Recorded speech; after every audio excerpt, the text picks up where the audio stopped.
Right, video. Hello everybody and happy Monday. Hang on a sec. Could we...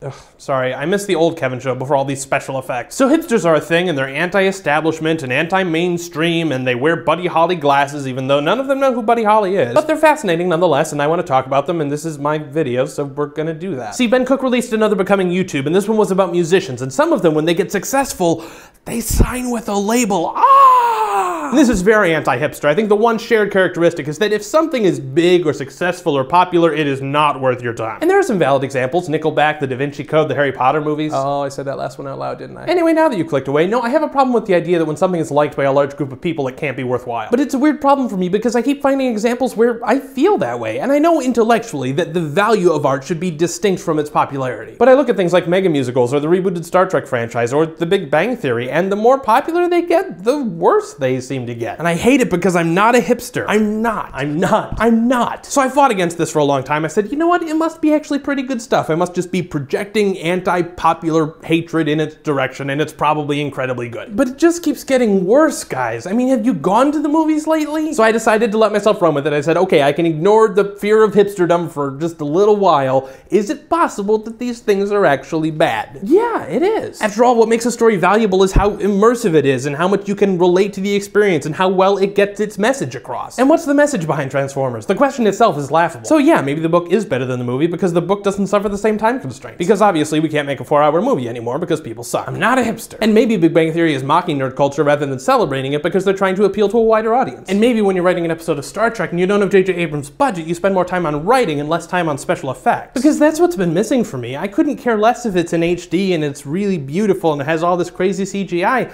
I need a good story. I'm not saying special effects are bad. I mean, I use them in my own videos, but I try to only include them when they enhance the story I'm trying to tell. So maybe, just maybe, these hipsters might be onto something. Is it possible that when something gets too big or too popular or too well-funded, it can lose sight of what made it brilliant to begin with? I'm not a hipster. So guys, I'd love to know your thoughts because I'm still trying to work this one through. So leave me a video response or a comment. Actually, no. Leave me a video response or a comment. That's all for me. I'm not a hipster. Have a fantastic Monday and I'll see you on Wednesday. See, Ben Cook released another Becoming YouTube, and this one was talking about musicians, and some of them, when they get some of them, when they get sex, okay, done.